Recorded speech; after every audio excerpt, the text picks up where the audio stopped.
kuwa Mungu, Alfa na Omega, zaidi ya yote unabaki kuwa Mungu, Alfa na Omega, ubadiliki kamwe. Zaidi ya yote unabaki kuwa Mungu, Alfa na Omega, ubadiliki kamwe. Sifa kwa Yesu, tukufu kwa Yesu, tukufu kwa Yesu. Wewe ni Mungu juu ya miungu, wewe ni Bwana juu ya mabwana, ufalme wako wadumu milele. Amina. Wewe ni Mungu juu ya miungu,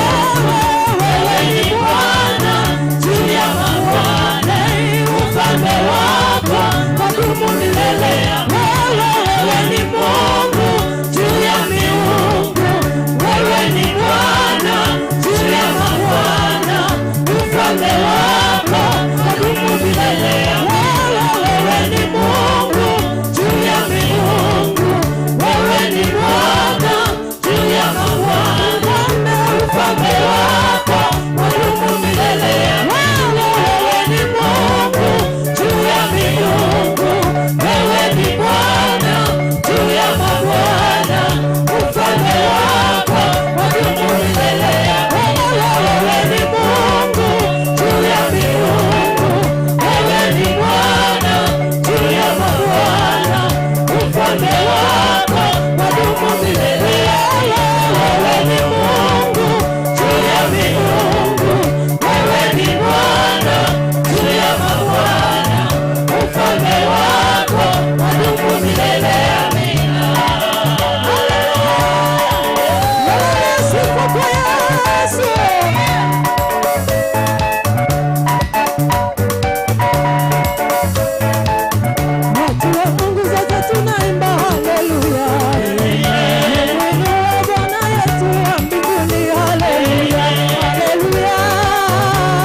mulaiko, Yesu mulaiko, Yesu mulaiko, Yesu mulaiko, Yesu mulaiko, Yesu mulaiko, Yesu mulaiko, Yesu mulaiko, Yesu asaika Yesu katiranga tena, asaika Yesu katiranga tena, haleluya katiranga tena, haleluya katiranga tena, asaika Yesu katiranga tena, asaika Yesu katiranga tena, haleluya katiranga tena, haleluya katiranga tena, Yesu mulaiko, Yesu mulaiko, Yesu mulaiko, Yesu mulaiko, Yesu mulaiko, Yesu mulaiko, Yesu amba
Thank you very much.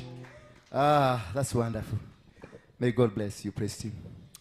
We are still making you at now 5%. Tunapanda tu pole pole. You may be seated. Mulienda lunch? Mulienda lunch? Nyinyi ni wazuri, mulipata wa kuwapeleka. Mimi nimekaa hapa nimengedia tu sijapata mtu wa ku. Edo gedo alalaji. Sadi ni kadwala. Thank you. Hallelujah. Somebody to help me with this. Yes. Leo nataka tutafuatiliza. We were looking at the purpose. God's purpose in me. Now I want us to look at what can stop the purpose of God. God has yes chosen you. God has anointed you. God has said yes. But there could be something ambayo inaweza kuzuia hiyo purpose ya God itimie. Unakuta tu unajulikana na watu wakikuangalia wanaona wewe ni mchungaji, lakini uchungaji yako hakuna. Watu wanaona wewe ni tajiri, mpaka mtu anakuja kukukopa milioni 1 na saa hiyo hata chakula breakfast hujapata. Lakini unaona mtu amekuja, tedokai. Mwana itogwa pere milioni 1. Sasa saa hiyo mpaka breakfast hauna. Lakini venye amekuja amekuangalia, anaona unakaa sura ya 1 million. Ni kumaanisha hiyo kitu iko. Hiyo pesa iko. Na ukiona akikukopa milioni 1 ni kwa sababu amesikia in the spirit uko na milioni 20. Bwana Yesu asifiwe sana. Mtu hawezi kuja kukukopa pesa hauna. Iko. But it is the spirit. Ni venye ijakuwa connected kwako. So you might the purpose of God in you. Kujeni padi. Kujeni sasa, sitaki mtu akae nyuma yangu. Niliambia mtu akikaa nyuma yako anakukunywaga damu. Na sasa mkiwa nyinyi yote watu kapi 1 2 3 4 5 6 7. Wananywe dina huko. Iko nyinyi yote. Ameni mwende huko. Sitaki mtu akae upande wa kushoto ama kulia. Dedeni huko. Mwingine ingia huko katikati kuna nafasi. Ama ipo imewekelewa Biblia. Hiyo ni capturing territory. We. Chebiose. Kalia ile giti pale. Kuna viti baka siangalie huko katikati. Thank you. Wapigieni praise team makofi. They are not praise team. Praise ministers. Simesikia tumekuwa sasa mpaka na kwaya. Kwaya nataka nione venye mtavaa sade. I want to see you how you will dress like queens of the most high. Jerry. Gaidia tuka tu. Ni wetako Jerry. Ile yako fatirio. Mami wetako Mary Jerry. Wewe waetwaneke. Ni kuhigoga no. Yes. no iko higo akinyete ukona tatu ngikara ugu no tatu aganiriro muno no twaganiriro no twaganiriro we no wiriririe ukiri na mundu ukiri na mundu ukiri na mundu utige mundu uke tigorimo na mundu na ni ndamuria na ni etikira ucio ni ti urimo haciaridi ciaridi eko mundu gwitwo Magdalena mundu gwitwo Jerire my dear friend kegonyite ogwo tu nigetha ukeigwa wi mucie mami wao ni arahurukire narikia kuhuruka riu ri itoginya tukirugame nake turathire kwao juge turakora nyina no akanitha ka Jehovah Witness na kanitha ka Jehovah Witness gatiendaga andũ aya angĩ tondũ nĩ athahu rĩu tũrakinyire kũu tũraerwo nginya tũrute iratũ tũikare kũ o kũrĩa barabara rĩu tũrarigwo gũgũthiĩ atĩa tũrerwo nginya kũhoya gũkũ mũtikageria kũhoya nginya kũruta ũira gũkũ mũtikageria gwĩka atĩa tondũ gũkũ nĩ kwa Jehova atĩ nĩ mashahidi wa Jehova rĩu acio turacemanagia na andũ arĩa maragia na Ngai hakwa haha no tũrakemera inyuĩ rĩ kaima na ithuĩ twĩke maitũ nau na gaceri gaitũ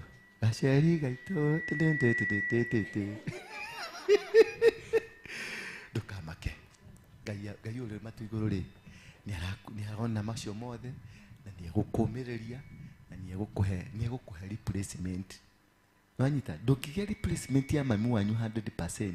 No nĩ ũrĩcemanagia na mũtumia ta ũrĩa ũkamũria kĩũria agagũteithia agakucokeria ũkaigua ta wacokerio.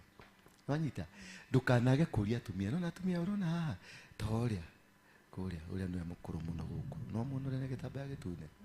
Arĩ mau. Mũtumia ta ũrĩa nĩ mwega mũno. Ũyũ ũrĩa nĩ ahinyĩte andũ mũno ũguo ena experience ya atumia ugathi wagia ũngĩka no agio kiundu kia kwenda kwarĩria mami wanyu ugacaria ndi matiriarika marayarika mmoja ana miaka igana areta na miaka igana nyita microphone ta mũndũ ũrĩ wathoma nĩrarĩ mũnini mũno ta miaka igana 75 nĩ mũkũrũ wewe na miaka igana rĩu niĩ no ndĩrathiĩ wena ta igana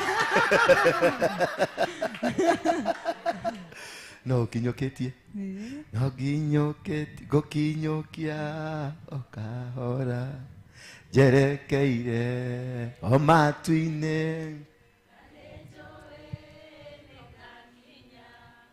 yauruke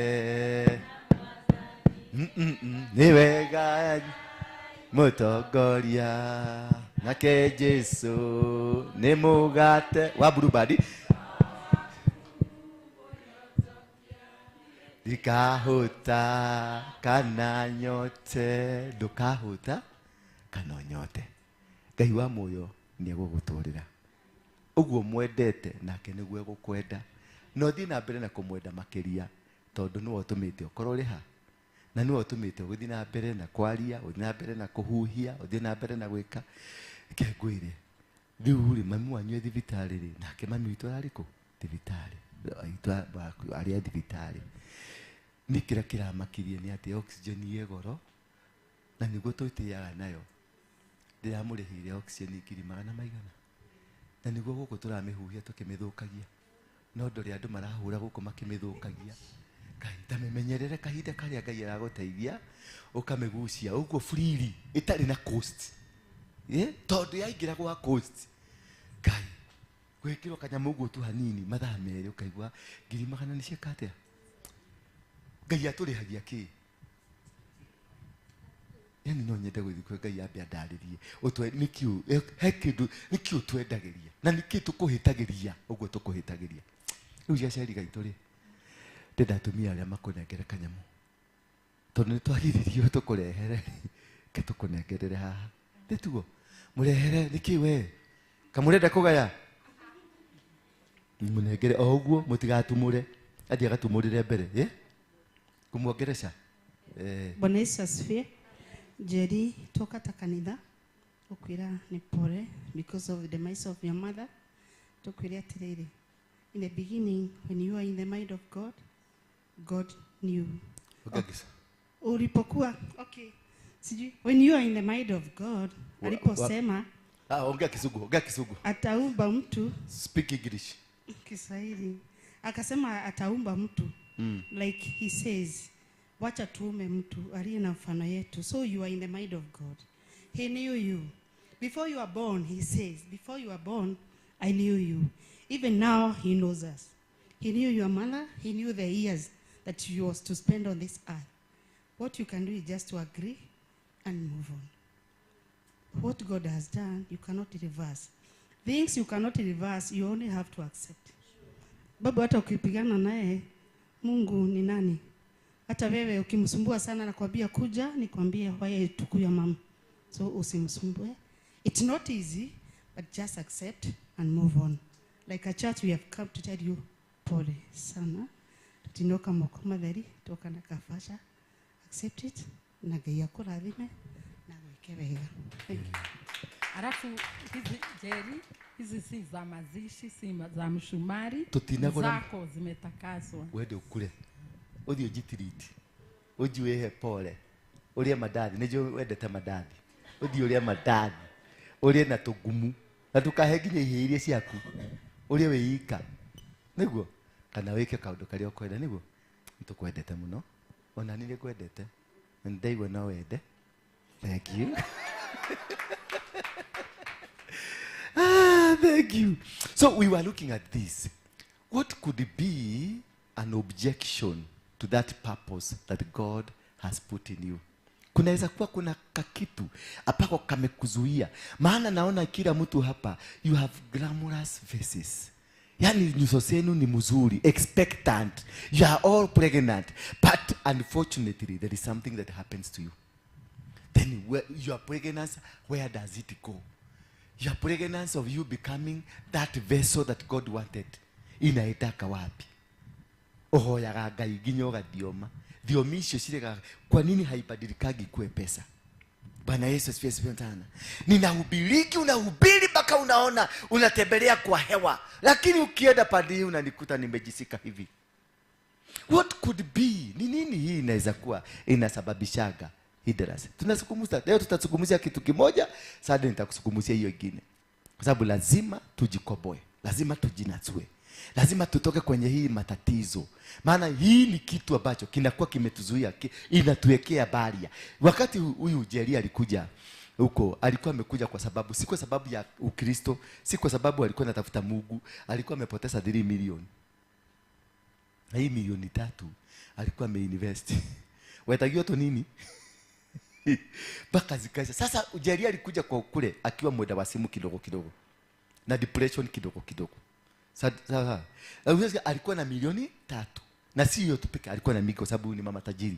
Bwana Yesu asifiwe sana. Lakini kuna kapini walimgusa mpaka kichwa ikaruka kidogo. Jerry alipokuja alikuwa mgoroki kabisa. Mpaka alikuwa ananiambia ati driver makejera wenwe husband. Ni matigire kukwiraga. Waliwacha? Yaani tiwe alikuwa ameshikwa na uenda wazimu mpaka anasikia watu wanamwambia aenda kwa Waroige ndio bwana yako. Sasa alipokuja watu washirika kadhaa wakaniambia hii ni shetani. Nikamwambia hapa hakuna shetani, hii ni depression. Huyu mama ako na nini? Na depression. Wakaniambia huyu mama atakuagusha. Wewe eno nego meto. Nikamwambia hapana, eno ni depression yeto meto. We must know how to handle this depression. Huyu mama atoki hapa na simwachi. Sasa hiyo nikamshika, nikampiga kibusu, nikampiga ingine, akatulia. Kama ya mumeo na sasa nimemuonyesha upendo. Immediately akatulia. Ndeti kwa ajili ya kuga yes. Kutoka siku hiyo tumepelekana pole. Lakini kuna siku sasa nilitaka kurudi kwa ile point ya kwanza. Nikamgusia, alikuwa amekaa hapo. Nikamgusia. Mama alisimama juu ya kiti. Akaniambia wewe umenizoea vibaya. Akaleta shida, akachomoka bio pwa.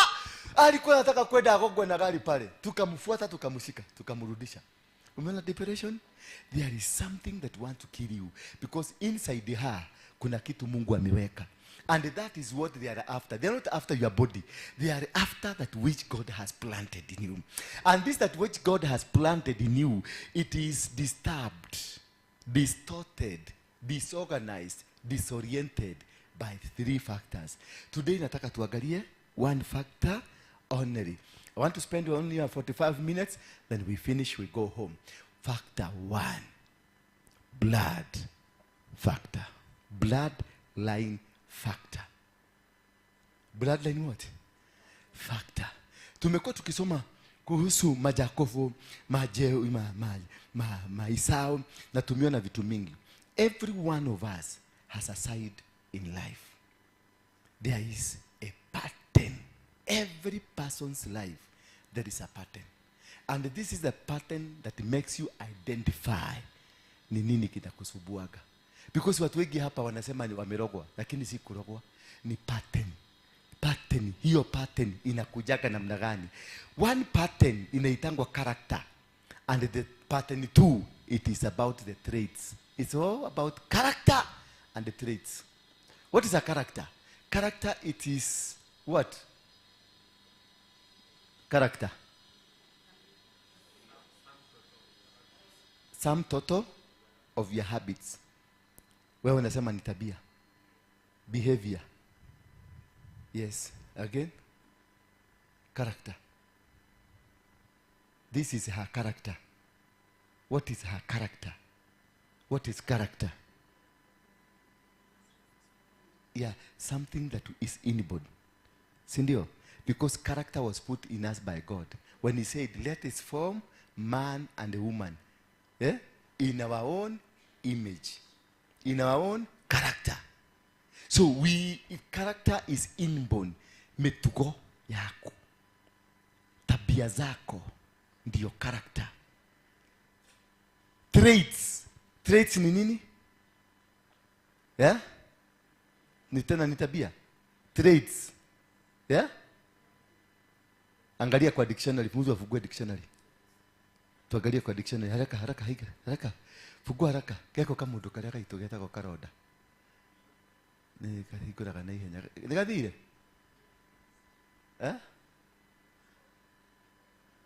Ni gathire tiga nako. Yeah? Traits. Sio traitor, traits.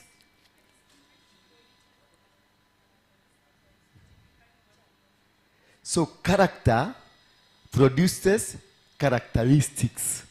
Hapo ndio nikitaka muelewe. Character produces characteristics. So traits, it is ni verb ama ni inaitwa onion hapana, hii tuko naita nini? Noun. Oh, ni noun. Si onion. Ni noun. It is a verb and a noun. Bwana Yesu asifiwe sana. Character, it is the formation you. Characteristics is the behavior of your formation. Bwana Yesu asifiwe sana. So, we trace you from the characteristics of your bloodline. From the character of your bloodline. Then the character will bring the behavior change. The behavior systems that are in you through learning through your characteristics. Bwana Yesu asifiwe sana. How is your characteristic? Ndio tunaangalia tunasema every one of us has a side in life, and this is a pattern. They are in a pattern of character and also traits in our bloodline. Hata kule wengine tunapimagwa sukari, unaambiwa kama umeanza kutestiwa ujulikana kama uko na sukari. Kuna kitu wanakupimaga ya mwezi mzima. Inaitwa namna gani? Madaktari. Yeah? Ya sukari wanakuweka, wanapima sukari ya mwezi mzima ndio wajue kama imekuwa ndani ya mwili yako.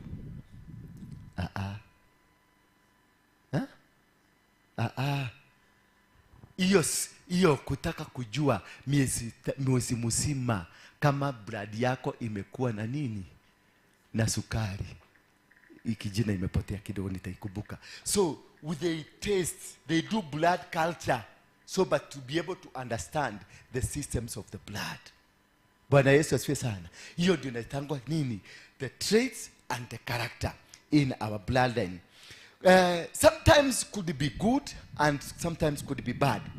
Therefore, very important to thoroughly search, do a detailed search on our roots and the backgrounds on our genealogy.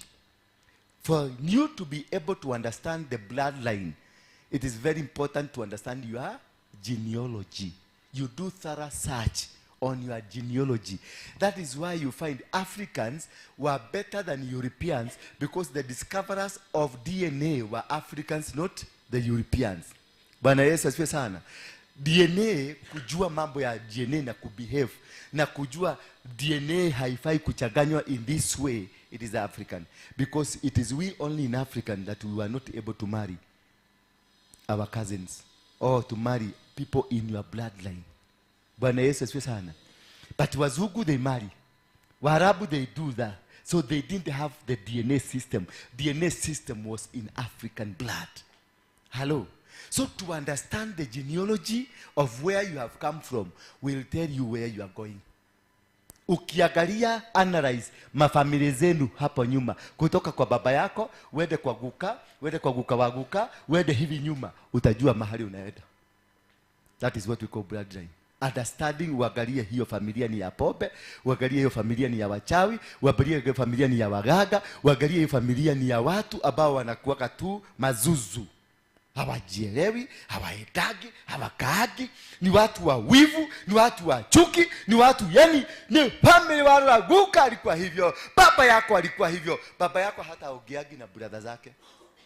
Unajua hata hapa hii kitu itanikula hata mimi. Watoto wangu they will be like here. So you study the genealogy. Once you study the genealogy, it will lead you to the kind of a wife you are going to marry. By also this learning, understanding the genealogy ya kule bibi ametoka. Si upatane na mama kama huyu na unaweza kumuita darling babe, hi, sasa unajua nakuonaga nasikia mifupa ikibreki. Na hapana, wachana na mifupa kubreki. Kwenda kwanza mudanganyiririe muende kwao.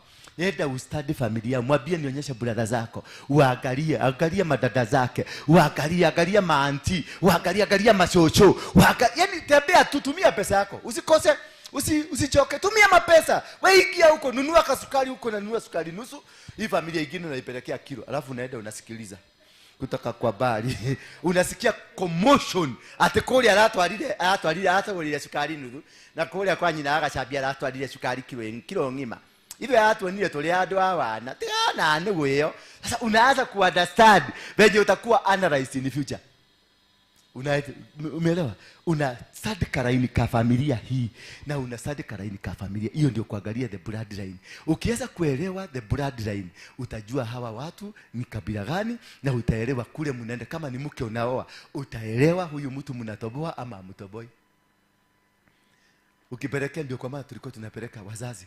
Unakuta baba yangu, mimi naenda naambia baba yangu huyu, namwambia kule nimepata msichana. Alafu baba yangu anaenda wapi? Anatuma wazee wanaenda huko kuchunguza. Wanafanya analysis ya hiyo clan yote na muhereka, wanafanya analysis, wanakuja wanakuambia muhereka wao tutigoranaga. And that is the end of the game. Iwe alikuwa burubuchu ama ilikuwa bujubuju ama ilikuwa mimumunya namna gani, inastopiwa wapi? Lakini sasa abia kijana yako huko atuanagi, anakuambia baba, hizo ni zako kwa nini wewe naolea? And that is why akina mama zetu, they are in their marriage until today. We are struggling with our marriages now. We don't have marriages. Mimi bibi yangu mmoja kati ya wale wengi mnajua, nilimpeleka nyumbani mama yangu kumwangalia tu hivi, kumwangalia hivi, akaniambia na hamjui sekondi moja tu kuingia kwa gate, nikamwambia ndakurehera mundu. Niliona ameingia na tabao, okay. Nikaenda. Akaniambia osio no, nikamwambia no endeda kuhikia. Kai. Kawato gakerurieni. Na nikamurebo, kamusichana, kalikuwa kanamulika. Hatuko tunatumia tochi. Tulikuwa tunamumulikisha tu hapa, giza inapotea. Kalikuwa kamurebo. Wewe. Hata nilikuwa nakula tu ugali bila nini. bila nyama, kwa sababu venye kalikuwa kamrepo. Nikaenda kuzunguka hivi kidogo, tukakutana na baba yangu. Sasa hiyo nimekashika mkono na katembesa kwetu kwa shamba yetu, kukaonyesha. Baba yangu akakuja kama ameshi,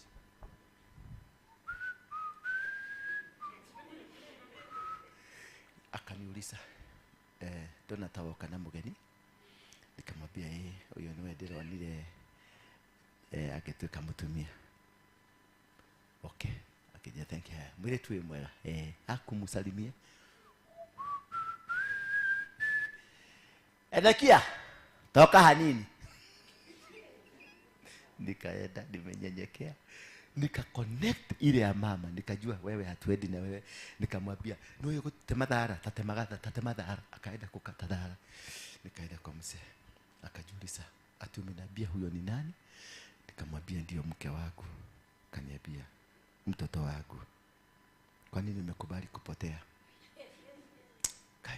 Nikachungulia, nikaangalia kasichana tena, nikaona venye kako maridadi. Nikaangalia baba yangu, nikaona baba yangu amezeeka. Nikakaangalia, nikaona sasa huu ni uzee. Na karibu sasa nianze kukua na mawazo ya kishetani. Nikaanza kuingia kitu ati ni kama baba yangu ananisikilia wivu kwa sababu nimeoa mwanamke mrembo kuliko yake. Kumbe hawa watu wako na jicho ingine, wanaonaga yenye hauna. Kwa sababu kama ningemsikiliza, singepata ile shida na kuaga nayo leo. Singepata.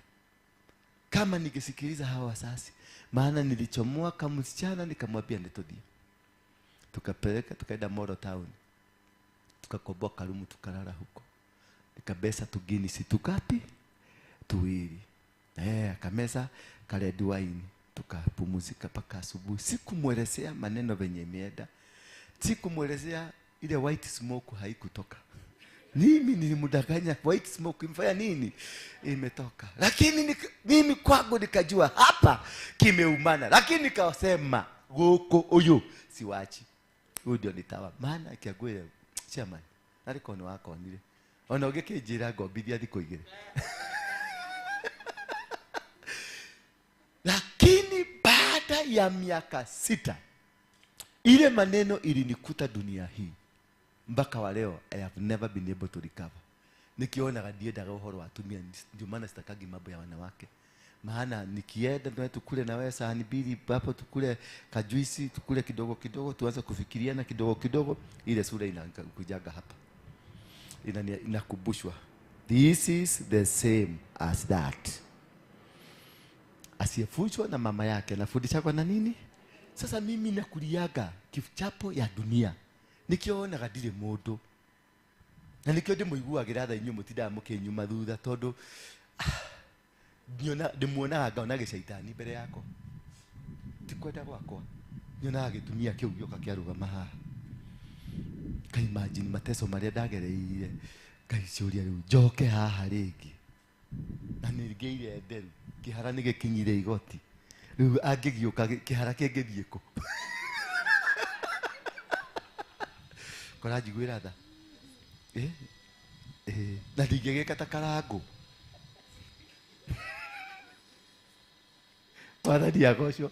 Kama ningeelewa to study the bloodline, because it was all about the bloodline. Ndio baba yangu aliona, mama yangu aliona bloodline. It has been evidenced now, right now, in their family. In their family, it has been evidenced that whatever my father was trying to rescue me from, wow, where? Totiga kwaria.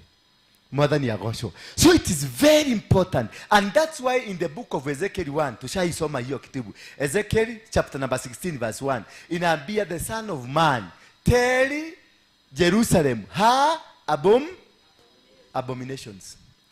Yani ifahamishe Jerusalemu mambo yake yaliyochukizo. Bwana Yesu asifiwe sana. Tell Jerusalem her abominations. Ni abomination ama ni abomination? Abomination. Si abomination? Abomination. Abnormal nation. Oh, whatever it is, ninyi mlisoma kilasi peke yenu. Wacha nikwambie. Sasa akaambia Ezekiel, ifahamishe Jerusalem mambo yake yaliyochukizo. Tell Jerusalem things that are abomination. Menyithia Jerusalem maundu mario mari magigi. Wakakuja wakadiscover, akaambiwa, son of man, make known to Jerusalem her abominations. Then kwani hii ifanye ya kuambia watu ni kamera gani? Mic gani hiyo inalipia? Mic yako iko na shida. Hii ifanye Joel, hii haifanyi. Kwa nini? Kwa nini inafanya? Tuendelee tusome basi. Someni hapa. And they say, thus says the Lord to Jerusalem, your origin and your birth are of the land of the Canaanites. Your origin and your birth are of the land of the Canaanites. Funika hiyo mic hii. Ni gani? Simutoe basi. Sasa sinaona hapa kuna shida haki oye. Nani akona simu ya James Maina? Akuja nifanyia watu deliverance. Hii ni lia na utoke. Lia na uende. Akamwambia ifahamishe Jerusalem. Akamwambia you are, geuza hiyo sasa hivi kidogo. Shika na mikono mbili baba. Sasa mnaona? Good. Mpigieni makofi. And they say, thus the Lord God Jerusalem says what to Jerusalem? Your origin and your birth are of the land of the Canaanites. Your father was an Amorite and your mother was a Hittite. Are you getting something there? Yes. That your land that you own, shamba yenu imejengwa juu ya nyumba yenu, imejengwa ya juu ya shamba ilitanishwa na Wakanani. Bwana Yesu asifiwe sana. Who was Canaan? Who was Canaan? Canaan is a son of Ham. Bwana Yesu asifiwe sana. Ham alifanya nini? Aliona uchi ya baba yake, akalaaniwa. Na kwa sababu laana haigemshika, maana ni wale ambao walikuwa ndani ya Sabina, hageshikwa na laana. Laana iliruka ikaenda kwa nani? Kwa mtoto anaitwa Canaan. So Jerusalemu walienda kujenga city inaitwa Jerusalemu kwa shamba ya huyo mtoto mwenye amebeba laana. Bwana Yesu asifiwe sana. So Jerusalemu mpaka leo, maana pale kunaitwa Gaza, pale wanapigania Jerusalemu kwa sababu ya ile laana ya Canaan. Hiyo laana ndio inafanya mpaka leo. Saa hii kuna vita inaenda kwenda third world war huko kwa sababu ya mtu mmoja anaitwa Canaan na laana yake. Kwa sababu hapo ndio kumejengwa ile temple na ndio inang'ang'aniwa. Na Canaan aliambiwa hata waipata peace all time of his existence. So as long as the name is there ya Canaan, there is no peace. Hata wewe ukitoka hapa uende kule Canaan, utafute msee anakaa Canaan huko Jerusalemu, kwako kutakosa peace. Hakutakutakana peace. Because the birth and your origin is of that genealogy. Genealogy ya kule umetoka inasemaka nini? What is your genealogy? What is the genealogy of your father? What's the genealogy of your mother? What's the genealogy of the land? Ile shamba mnaitaga yenu ilitokaga wapi? Bwana Yesu asifiwe sana. And that says the Lord God to Jerusalem, your origin and your birth are of the land of Canaanites. Your father, baba yako, was an Amorite, anaitwa Muamori. Waamori walikuwa na tabia gani? Walikuwa watu wapendi Mungu, walikuwa watu wa kupigana na watu wa Mungu, walikuwa watu wa kusosana. Yani walikuwa, they didn't, their characteristics is hating God. And your mother was a Hittite. Wahiti walikuwa wagaga na wachawi na warogi. So your mother ni mtu ambaye hapendi Mungu, your father, and your mother ni mchawi. And the land ile mumekalia ni ya laana. Ile land ya kwenu ni ya laana. Baba yako ni mtu wa mpinga Kristo, mama yako ni mrogi. So what are you? You are a cocktail. You are a cocktail of problems and challenges. Bwana Yesu asifiwe sana. Tunaendelea chini kidogo, haraka kidogo, tuendelee chini. And as of your birth, on the day you were born, your cord was not cut. So you are still connected kwa shamba iliyo na laana, kwa baba ambaye ni mtu hapendi Mungu, na kwa mama ambaye ni mchawi. So wewe ni mugaga laana chawi. Mugaga laana chawi. Bwana Yesu asifiwe sana. You will never succeed in life because there is a hindrance that stops you. Kuna gate. Sasa hiyo ndio mlango. Hiyo ndio gate yako. Hiyo ndio imezuia baraka zako. Shamba kule mumetoka, kule mgodosho fafa wanyu agolile, alinunua na pesa ya nani? Bwana Yesu asifiwe sana. Wale wazee wa Maumau waliuana, wakauana, kisha wakapatiwa mashamba Nyandarua, wakapatiwa shamba Nyahururu, wakapatiwa mashamba Moro, wakapatiwa kule kwingine. Kwa hivyo ni nini ilisababisha wapatiwe mashamba? Ni damu. Kwa hivyo you are sitting on a blood of human being. Luke jirani ukani ugatherema.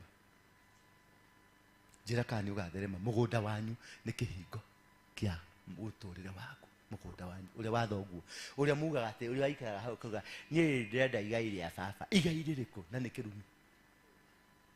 Bwana Yesu asifiwe sana. Na kithoguo thoguo baba yako amezaliwa na baba ambaye ni muganga. Halo, baba yako amezaliwa na nani? Na baba ambaye ni muganga. Kumaanisha hiyo shamba ambaye muligaiwa ya guka, mshamba ya guka, baba yako akagaiwa na mbaba mwenye hiyo shamba, guka mwenye hiyo shamba alikuwa muganga. Nyinyi ni nini? Nyinyi ni nini? Kwa hivyo wewe ni nani? Okay. Have you ever disconnected yourself from the land of your father? No. Kwa hivyo wewe ni muganga. Hata ukae hapa kanisani, hata uokoke, wewe bado ni muganga. Kitu ya kwanza tungekuona ugo tuonaga mundu mugo. No imuhonoku uthia matu iguru. Go kinyokia okahora jerekeire amatine matumariko. No le muganga utaenda upeleka uganga kwa mbinguni, hujakatwa. And the day you were born, the umbilical cord is not yet cut. Haijakatwa, kumaanisha you are still connected to the abominations. You are still connected to the problems of your family. So you are part and parcel. That is why you are employed today, tomorrow unafukuzwa. Unakuta tu watu wanakuchukia bure. Umepata kimuzia kizuri, kinapendeza kizuri, so peaceful guy like me. Unajua mimi am a very peaceful guy, so peaceful guy like me, lakini kitu kinakuja katikati, unaona mpaka watu wanakuuliza shwari, hata huyo osho keheo kia gai. Unajua mimi ni kipeo. Unajua ule atapata mimi, atapata kipeo ya Mungu. Mpaka watu wote ginaitora igimari gakuria ono sio kai.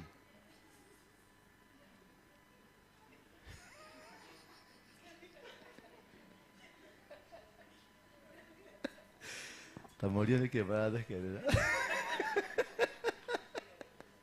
Nekipeo. Mimi.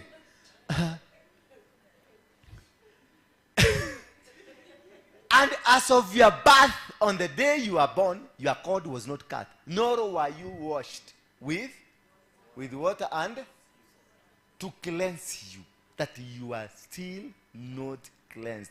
You are still dirty. Meaning, anything that follows your family will easily follow you because there is a door. Kuna mulango. Bwana Yesu asifiwe sana.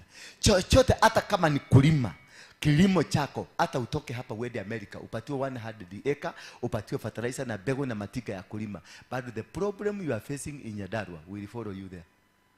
Hata ukitoka hapa nenda ulize wale watu wako UK ama wako America, uwaulize pale wanakaaga ama kule alienda, where alienda mara ya kwanza akaingia, atakwambia aliingia a same place like kule kwao. Kama mtu ni wa Lemuru, utakutana na yeye huyo mtu wa Lemuru anakaa huko Hampshire. Hampshire ni kule kuna busi za manyoya, huko Lemuru kuna busi za manyoya, utakuta anakaa huko. Maana iye kiroho kinampelekaka kwao, kinampelekaka kule anafaa kustahili. Na unakuta apart from ako na jina anaishi UK, utakuta lifestyle yake ni ya Lemuru. hakuna kitu kimechange. Ni venye tu ako UK, ni venye tu ako Amerika, ni venye tu ako Australia, lakini kule anaishi ni kule kuna buzi za manyoya. Maana yeye karakteristi yake na tabia zake ni za buzi za manyoya. Hata ukioa bibi mahali kuna buzi za manyoya, utaona kitu ya kwanza analete ni buzi ya manyoya. Maana akili yake, maisha yake na msingi wake wote uko kwa manyoya. Bwana Yesu asifiwe sana. Kwa sababu hakuoshwa wala kusafishwa na chumvi ndio aweze kutolewa, kudisconnectiwa from the origin. Kudisconnectiwa kutoka kwa shamba yao, kudisconnectiwa kutoka kwa baba yake, kudisconnectiwa kutoka kwa mama yake, na kudisconnectiwa kutoka kwa anga the spirits za area hiyo. So you are still ruled by the spirit of that area. Each area has, that's what we call territorial altars. Kila mahali kuna territorial altars. Ukienda Murang'a kuna territorial altars za Murang'a. Ukienda Gaturi kuna territorial altars za Gaturi. Ukienda Kagema kuna territorial altars za Kagema. Si uliona baba ya Mishuki mwenye alikuwa kadio? Si aliua Wakikuyu wengi sana wakati wa Mau Mau? Mtoto wake akuja amekuwa minister. Si ameua bado vijana? Si alisema Mogeke watu wapigwe na wakapigwa risasi zaidi ya watoto 800. The same what his father, because the blood ilifika mahali ikasema baba yako nilimpatia mamlaka akakuwa dio akanipatia damu, na wewe unanipatia nini? Ilibidi na yeye atoe damu, na after kutoa damu alikufa. Baba yake after kutoa damu ya Mau Mau alikufa. Sasa unaona, na unakuta sasa vitu zao zile zote walikuwa wamekusanya, zile zote walikuwa kina Widisa kina nini, zote zimeenda. Hakuna Widisa, si ya Mishuki, watoto wake matire kanyamu. Mishuki agerio kadha ici ageshoka irima ihenya ta huko. Nikuona maundu Jega wa Karume, my good friend, watoto wake sio watoto, ile mikahawa yake yote iko na watu wanaitwa trustee. Matrustee ni watu hata wajui kuongea Kikuyu. Watoto wake wanaendaka kuomba pesa kwa matrustee. Nipatie pesa, sina ya kukula. The billionaire that he was. Bwana Yesu asifiwe sana. Kwa sababu kuna kitu kilimfuata. Kuna kitu kilifuata na kimekuja kwa watoto, kimekula watoto, kimefinya watoto, wamewachwa hivyo. Bwana Yesu asifiwe sana. And this is what we are calling the altars of territorial altars, the powers that follow you through your bloodline, the forces that follow you through your bloodline. Utakuja ukuwe kiongozi mhubiri kama mimi. Si unakumbuka wakati nilikuwa Mogeke, nilikuwa mtu powerful sana. Sasa tukifuata tunasikia kuna 7 Mau Mau generals. Mmoja alikuwa anaitwa Kemadi, mwingine anaitwa Mathenge, mwingine anaitwa Itotia, mwingine anaitwa Waruike, mwingine anaitwa Mwariama, na huyo mwingine anaitwa Dugu Moro wa Gicero.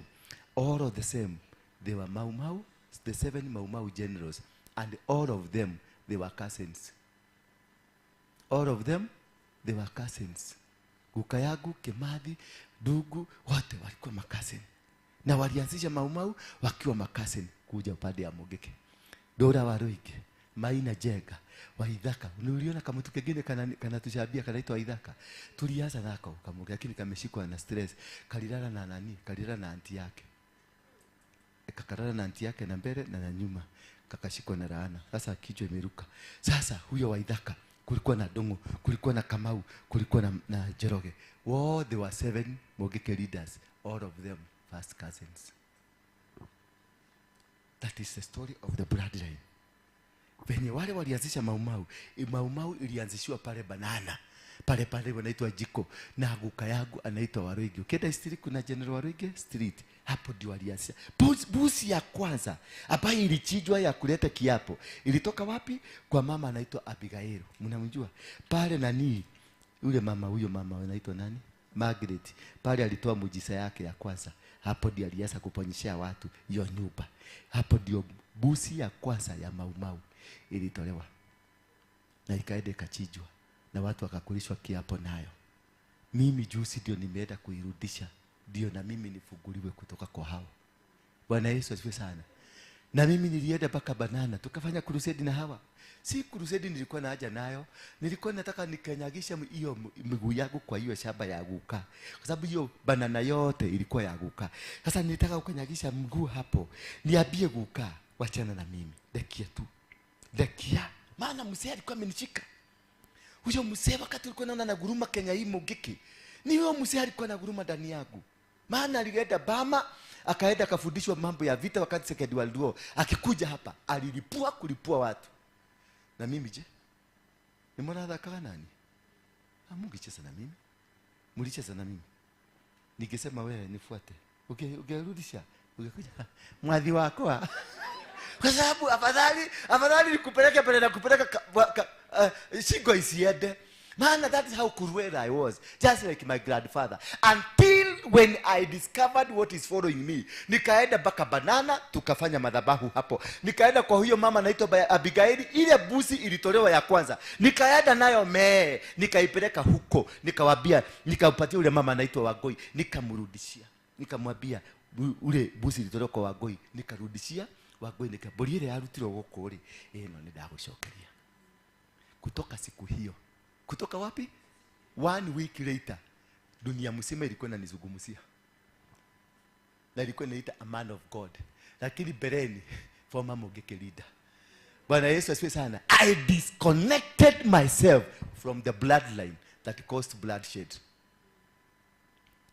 Are you getting me? So what is your bloodline? What is this that is causing you now that you have stagnated, now that you are not moving anywhere? Maana hiyo bloodline kama hauja disconnect ndio inazungumza ndani yako na hakuna mahali utaenda. Kama baba yako na watu wenu ni watu wa divorce, unajua watu wengine wanafikiria tu lazima huko lazima kungekuwa na divorce. Kama buguka yako alikuwa na bibi zaidi ya 3, wewe hauwezi ukaoleka mahali kuna utaolewa ukiwa bibi namba ukiwa peke yako. Lazima ile spirit za kwenu zitakuja, zitaingia kwa Karago ataleta bibi. Hivyo tu. Na utaona bibi anakuja na anakuambia, "Baby, si unajua niko na mtoto mwingine?" Hello. Bwana Yesu, because this blood will control and will force you to do things that were done in that bloodline. So your failures are characterized in the blood of your family. Kama your family ilifika kwenye kiwango fulani hivi, hata wewe hakuna mahali utaenda, because your bloodline mahali ilifika, iliweka mogeko, iliweka chuma na ikasema hakuna mtu katika familia hii ata exceed. Na hizo ndizo tunataka limitation, family limitation. Na hizo zinakuzuia. Maana kwenu guka yako na guka waguka, asubuhi tulisoma mambo ya familia ya Warekabu. Waliambiwa msiwahi kujenga nyumba wala kulima misabibu wala kufanya jambo lolote, maana mkae miaka yote kwenye hema ndio muishi siku nyingi. Waliwekwa limitation. Hata tukanaganya nyumba, usiwahi kuwa na nyumba, usiwahi kuwa na shamba, usiwahi kuwa na chochote, uishi kwenye hema. The first IDP on earth walikuwa familia ya Warekabu. Why? Guka aliweka cutline. Sasa niulize, wewe ni cutline gani kwenu imewekwa?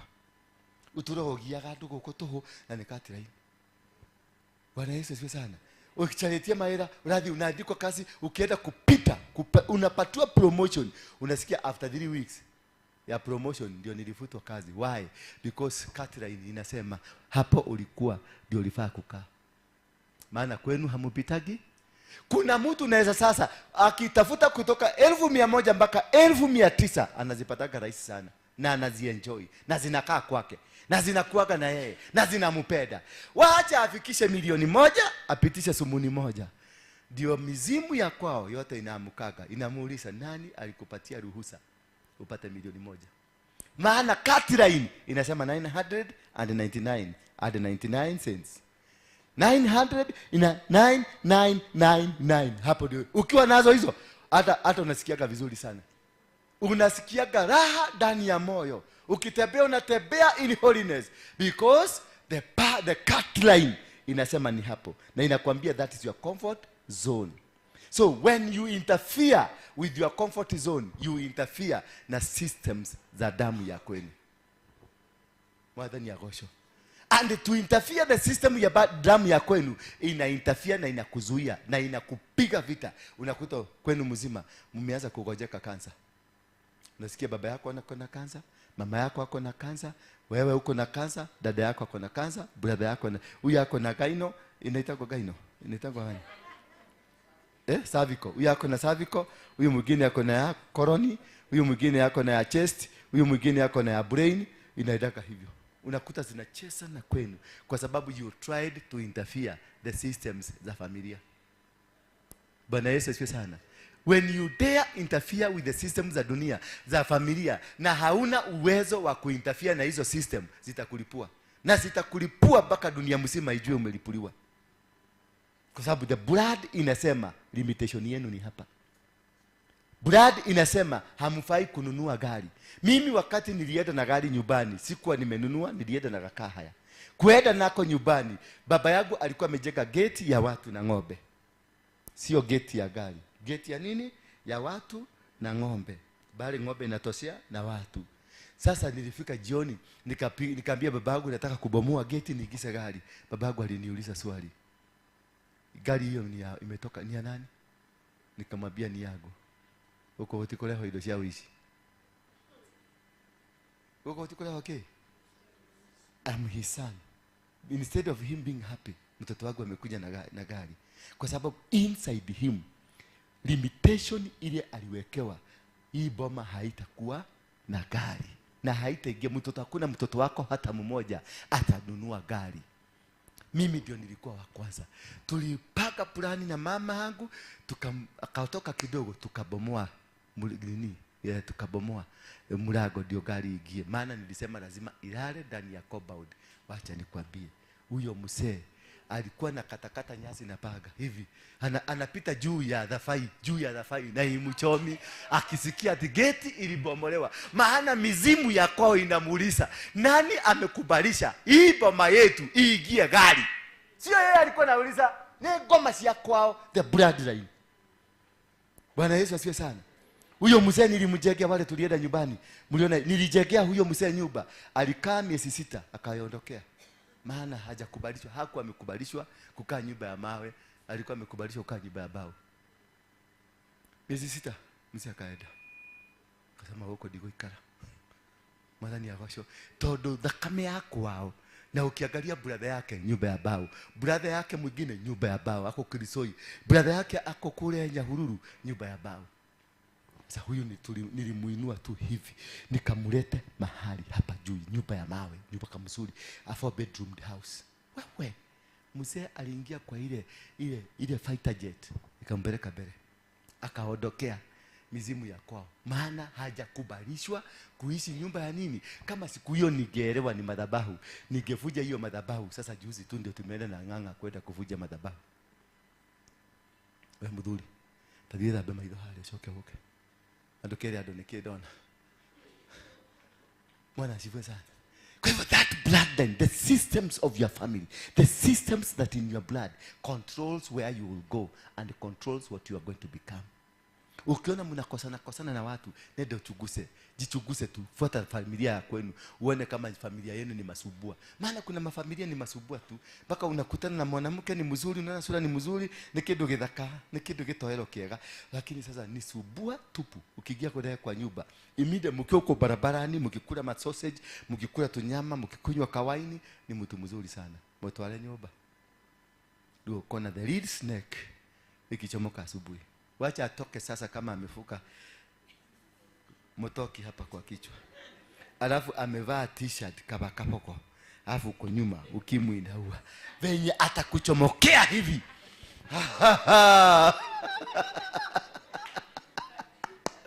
Sasa hiyo ndio unaona the real snake. Nyoka halisi. Bwana Yesu asifiwe sana. Kwa sababu that is their bloodline. Na kwenu pia mmekatazwa kuwa na mabibi. Juzi tu ndio sisi kwetu tumeanza kukua na watu. Mtu unakuwa sustainable. Kwa sababu tulikuwa tumekatazwa. Kwa maana Guka alikuwa na 36. Ile kitu tulikuwa tumeachiwa na nguvu mingi sana ndio kuhanya. Sisi familia yetu tulikuwa tunahanya. Kama mimi. Wewe. Wacha ile akachagua. tulikuwa tu. Si unasikia kaniko na watoto 35, 25. Unafikiria ni watoto wa bibi mmoja? Si ni kuhanya. Na nilikuwa comfortable kuhanya. Hiyo kuhanya yangu ilikuwa inanifurahisha sana. Nikihanya nasikia damu yangu imesikuwa comfortable. Kwa nini? Spirit ya guka inaniambia uraikara atia guko gutikara na mundu mokomwe. Tafuta ingine na uduge miba. Na ananisaidia inde ulimwengu wa kiroho. Maana naenda na duga. Ananisaidia kwa ndio niweze kutimiza ile tabia yake bofu. Bwana Yesu asifiwe sana. Sasa ukiona hata kisichana unaona ni kinajua kinahanya, kinatoka leo kinahanya, usimublame, usimupige. Fuatilia misisi yao. Kwao ni kwa kuhanya. Na bloodline yao inasema usipohanya hauwezi kuishi dunia hii. Nenda hapo, unakutana na Jerry, unaruka hapo, unakutana na Chebuto, unaruka hapo, unakutana na ule, unaruka hapo, unakutana na huko. Na ukikutana unakuta ambako unaanza kubrag around. Mimi nikutafuta natafuta agwa. Mimi sikuagi na ishi ya kushida nikiwatafuta. They follow me. Kwa nini? Ukire morogi, wewe ni mchawi. Wewe ni gedito. Ndio kwa maana wanakufuata. Hawakufuati kwa sababu uko na sura mzuri. Hawakufuati kwa sababu uko wewe ni mtu wa maana sana. Wanakufuata kwa sababu wewe ni mchawi. Wewe koja nikigato mama munyu medhu tawe dwa nyume itadudha remwe. Kinyoke da kuguruka nini? Sasa umeweza kuelewa? Kwa sababu nilikuwa mchawi, nikipita tu mnanifuata nyuma. Todo ni morogi wake waguka. Halo? Sio kama mnanielewa. Tunazungumzia nini? Ni mnanyita hii kana nimufute kile mesiria. We are discussing about the bloodline.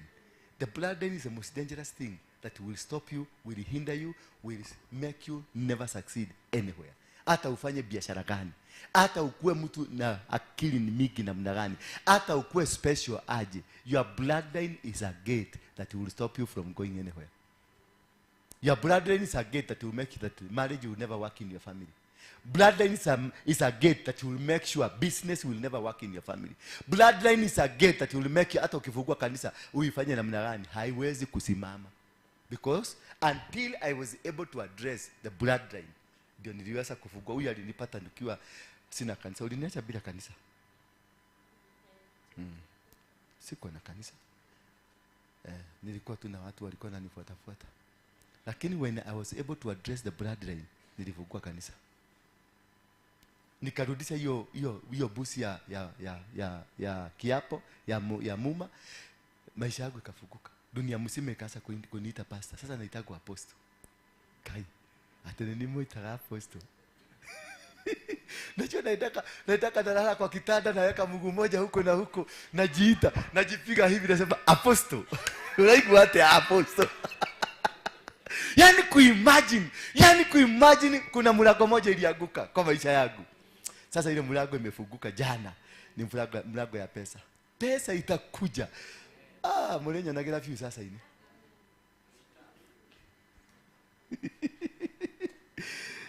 So how do we deal with these things? We can deal with the bloodline. First of all, you have to understand what are the covenants in your family. All the covenants in the bloodline. Ni covenant ile kosiakiwo. Could it your father was a Freemason? Could it your father was a Mugaga? Could it your father alikuwa muizi tu, kemoito, kama waruige? Who was your father? That will make you understand what are the covenants. Ni maagano magani alifanya. Bwana Yesu asifiwe sana. Labda baba yako ni wale watu walifanyaga hivi. Walifanyaga hivi.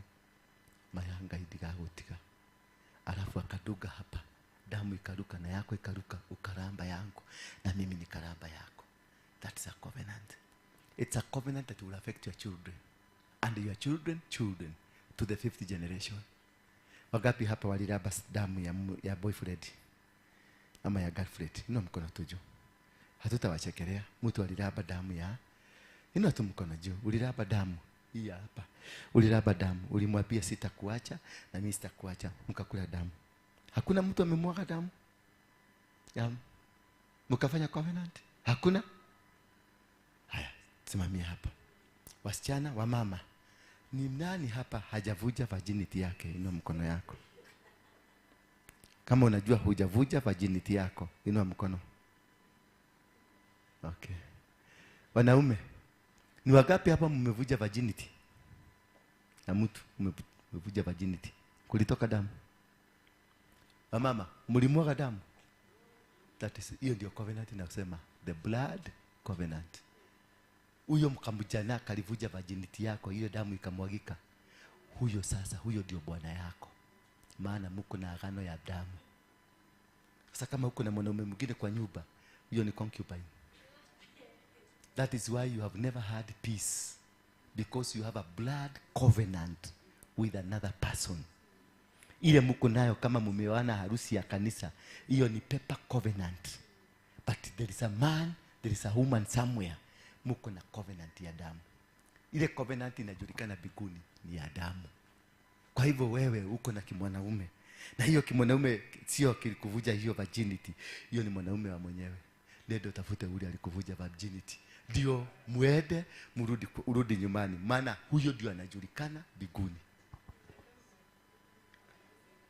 Kama alikufa, kwa hivyo unamjua.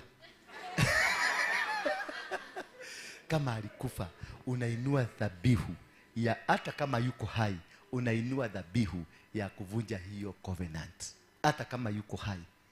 Kwa sababu sasa mama kama huyu wako na bwana, na yule alivuja hata anadoi kule hadi ugekatia, si una make covenant na huyu mwenye mko naye, unainua dhabihu, unaandikisha upya the covenant, una cancel ile ya zamani, unaandika a new covenant. You know what, it is because you don't know it was a covenant. Wewe ulifikiria ilikuwa mchezo wa paka na nini na panya. Mabirigani. Number 28, I went for a walk and now at a break. Yes sir, yes mami. Hata kama ulirepu, hiyo ni covenant.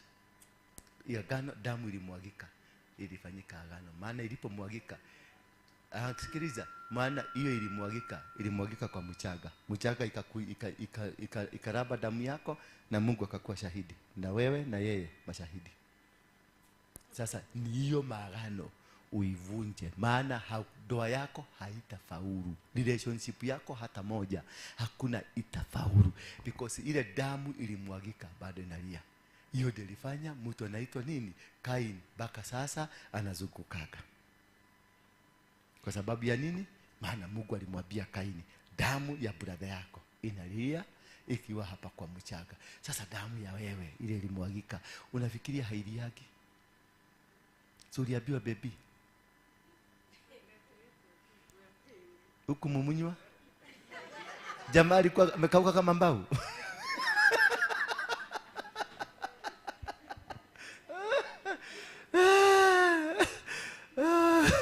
Bwana Yesu asifiwe sana. Number 2, after studying the covenants in your family, understand the traits. Traits tumesoma pale ni nini? Traits ni characteristics za familia, patterns za familia, za ndoa, patterns za magonjwa, patterns za watoto wenye wanasoma. Unakutanga familia moja, wale wameitwa kwa kina mama wote ni wasomi, wale wameitwa kwa kina baba wote ni waizi.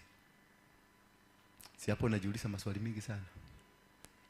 Okay, dramete tokwa hapa wale makoma leishi. Ng'ombe kwa jana abuli. Hallelujah. Halo. Na wale wote wameitwa kwa kina mama yenu, wote ni manabii, ni wakuli naye na kulibakuta. Sasa unaona kuna pattern, characteristics, the traits. Wewe unatafuta kazi, wakati tu unaenda kupata kazi, unasikia kumetokea kitu. Unatafuta tu pesa, wakati unaenda kununua plot, unasikia anko yako amegonjeka vibaya sana, ako ICU. So naambia leta hiyo pesa tuweke, tutakurudishia tukifanya mchago. Ukilipa mchago inakatirika. Watu wote wanakataa mchago, na hiyo story inakufia hapo. Sasa utadai nani? Na anko unasikia alikufa, utadai nani? Na anko alikufa. Hiyo story inafanya nini? Tena unarudi hiyo pesa ya kununua kaploti ulikusanya miaka ngapi? 3. Sasa utaanza, wakati ulikuwa unakusanya haukuwa kibogoyo. Sasa sasa umekuwa kibogoyo, unaanza kusanya ukiwa nini? Kibogoyo. The traits. Go and study the traits of your family. Traits za blood ya kwenu. zinaendaka namna gani. Unaangalia hivi, ukiangalia kwa boma ya fulani, uangalie kwa tata mnini, kwa mami mkoro, kwa baba mkoro, unaendanisha ako ka pattern kana kupeleka mpaka unaona mahali huko. Sasa ukiangalia fate ya wale walikufa wakiwa na miaka gani, 45, hata wewe tayarisha saduku yako in the range of 45 years. Atafobidi tu kama utafanya. Atafobidi tu. Mimi najua umeguzwa, lakini sasa ndio kwa sababu nafundisha leo. Ndio uguzwe uende ufanye kitu. Ukiona wanakufaga ati 50 walikufa. Fulani uko kwa fulani kulikufa 50, ulikuwa 51, 49, 48, 53, 55, hapo hivyo tayarisha yako. Anytime unaweza kureceive a call. Yes, because that is the pattern, and the patterns haziedangi wrong. Any pattern haiendagi wrong ukiifuata. Hata wale wanachibaga mawe, mimi ninachibaga gemstones green garnet huko Voi, tunafuataga katrate. Kuna kitu unafuata kadaini, unakaona tu venye kanaida, mnapiga mnachiba, mnaweza kukafuata mjikuta 200 meters huko ndani. Mkifuata hako karaini, mawe inakuaga na karaini, familia inakuaga na karaini, biashara. Kuna watu familia ya biashara, kugusa tu biashara hivi, kuwekelea tu mkono, unaona inanawiri. Kuna mwingine anakuja na milioni kama 2, anasema nimekuja, hii ni ya kusafisha kiwanja, mpaka unaona anatembeaka kama amejikuja, anasafisha kiwanja, alafu anaitia watu mabusi, wanafungua kilabu yake mzuri, watu inavuma miezi kapi 6, kilabu unakutaka mpaka magari zinatoka Mombasa kukuja kukunywa hapo. Baada ya miezi 6 unakuta mpaka panya za hiyo nyumba zilihama, maana hakuna kitu, watu wote walihama. Na venye itafugwa hautajua, hata mwenyewe atapotea bure, hajaguswa na mtu, anapotea kwa sababu their bloodline is not in business. Bwana Yesu asifiwe. Kuna watu utakuta kwao wote ni polisi, unashindwa how lucky were they, na wote walisubjectiwa kukibia, na wote walipita familia mzima, how lucky were they, kwa sababu wamesaliwa wakiwa mapolisi. Unajua kuna familia ya mapolisi tupo, na unasikia huyu ni mjeshi, huyu ni CID, huyu ni polisi, huyu ni NYS, na huyu ni wajera. Unakuta ka familia kazima kamekuwa represented ndani ya serikali. Bwana Yesu, kwa sababu ni ka pattern kana kuruhusu uende. Na mwingine wa mwisho kabisa ni security, ndio nachukaga hapa nje. As long as uko kwenye security sector unajipata huko ndani. Na ukiingia huko unakutaga wako comfortable na ni uzuri, wanafurahia. Unakuta nalipwa salary ya shilingi 5,000 hapa, na ako the most comfortable man on earth. Ukimwambia toka hii kazi, anakuambia wewe no kuendeka Wiroge Kenya. Na ako comfortable na hiyo 5,000, na kale ka 50 anachukuaga kwa watu hapa nje, anatoshereka. Na wewe ukiambiwa wewe usimame hapo upatiwe shilingi 1,100 per day, unasema hiyo kazi siwezi fanya, because it is not in you, it is not in your blood. And number 3, how to know to understand it is to understand the bloodline patterns. Tumeona traits, now it's the bloodline patterns. The pattern ya marriage ya kwenu, pattern ya watoto wa kwenu, pattern ya kuna sasa kama kwetu. Nini napendaka kupiana na kwetu kwa sababu we have a very interesting family. Mimi ule mwanamke nilisema sasa ndio bibi yangu, alizaa vijana tupu. Lakini kule nje nimezaa wasichana tupu. Umeona hivyo? My brother kwake kwa nyumba amezaa wasichana tupu. Kule nje amezaa wafulana tupu. So no story. My brother huyo mwingine amezaa kwake amezaa wafulana tupu. Nje ako na wasichana kama 100 huko nje. Sasa nilikuwa namuuliza, si afadhali ukilete wale hapa kwa sababu hii ni mali. Hizo ni ng'ombe. Bwana Yesu asifiwe. Unakuta kuna hiyo pattern. Na ni wale sisi tumeitwa kwa kina baba yetu, tuko na pattern ya wavulana. Na wale wameitwa kwa kina mama yetu, wako na pattern ya nani? Ya wasichana. Sasa ndio ninasema nafundisha mambo ya pattern ya kuelewa. Sikuwa nafundisha mambo ya kwetu, nafundisha mambo ya pattern. Usiende kuanza kusema ati ule hata kwao wanakuaga hivi na hivi. Acha ujiga wewe. Sasa Ninakufundisha mambo ya nini? Ya pattern. Akalia jakalie pattern hiyo, the blood pattern. Kuna magonjwa inakuaga kwenu kuna kuaga na sukari, kwa kina hao kuna kuaga na pressure, kwa kuna hao kuko na cancer. The blood line pattern. Yeah? Ati siku nini? Sikuzera. Sikuzera. Ni sikoseli. Ni sikuzera. Begeta siku. Sikoseli. Anemia. Sikoseli anemia. Bwana Yesu, sio bado ni form of a cancer? Yes. I know of a family. The father has cancer, the mother has cancer, the daughter has cancer, the other daughter has cancer. Daughter mmoja ni sikoseli hiyo, mwingine ni breath hii, baba ni prostate, mama ni kono. Koroni. Nimesoma. Cha kunionanga. After you have done the investigation, see how to break them. They are breakable. Bwana Yesu asifiwe sana. They are breakable. Just apply how to break that. Understand the patterns and you'll be able to know how to break those covenants. How to break the bloodlines. How to break the traits ambazo ziko kwa. Ukizijua, you can only be able to break them if you know them. You can be able to come out of a problem if you understand the problem. Bwana Yesu asifiwe sana. Are we together? Are we getting something? Leo ndio nilikuwa. Sasa unajua tuko katikati ya deliverance. Ama mahamuko kwenye deliverance? Are you being delivered?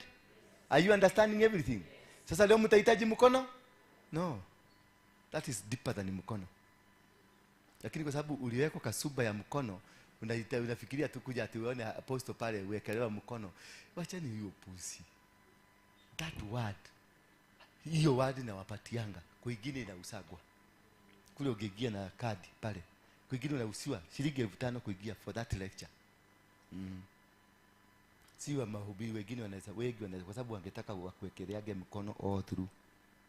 Na hiyo ndio ilimaliza huyo mama. Huyo mama ni bloodline imemmaliza. Hiyo busi ndio ilimmmaliza. Akajifanya mjuaji, na nilikuwa nimekuja nimwambie akuje nimuonyeshe, akakataa. Yeye anajifanya yeye ndio Kogara, ameshika wahubiri huko, amewafanya yake nimekuwa kama cult. Ameshika wahubiri wote, wanamuinamia, wanatupiga magoti mbele yake, ni kama kamugu kadogo. Hakuna mahali. Niliona amepiga mpaka dada yake amemaliza. Kwa sababu ni cult. Na hiyo madhabahu ya kwenu hiyo haiwezi kumsaidia. Na hakuna hata aliinuka kaisha, si aliisha. Saizi anaonaga anatuoniaga kwa view sasa. Because me I understood. Na yeye alikuwa karibu just kuruka shamba 3 aende avuje hiyo madhabahu. Mimi nilienda nikavuja. Mimi si niko sawa, uranyo na tere. Ule wadigereire niguo hiena. Hallelujah. Hallelujah. Yes. Honestly, I look something.